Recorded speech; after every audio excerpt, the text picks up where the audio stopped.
Vendredi et samedi dernier se sont déroulées les 2 dernières conférences organisées dans le cadre de l'exposition sur les rêves mécaniques de Léonard de Vinci. La première a regroupé une délégation de la Société des élèves du Centre d'histoire des techniques et de l'environnement, animée par Pascal Briouat, Louisa Dolza et Marie de Mullenheim, tous membres du Centre d'études supérieures de la Renaissance de Tours. Cette conférence a permis de mieux comprendre les transferts de savoir-faire de Léonard de Vinci, le legs de l'italien dans les livres de machines et enfin les privilèges d'invention à Florence, fin XVIe siècle, début XVIIe. La deuxième et dernière conférence, qui s'est déroulée samedi à la Maison de l'Enfance, était très intéressante puisqu'elle abordait un thème fortement présent dans l'exposition, à savoir l'usage du virtuel dans les musées.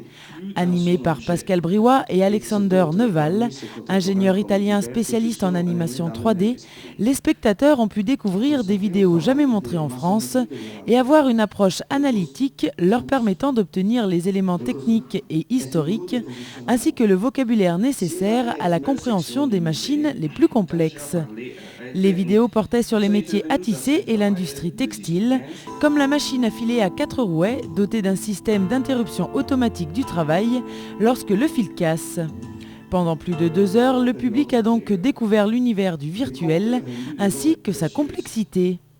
Un sujet qui prenait tout son sens quand on sait que l'exposition a utilisé la technologie des réalités virtuelles pour mettre en valeur la créativité de Léonard de Vinci. Ce thème de conférence était donc indispensable et incontournable pour clôturer cette exposition.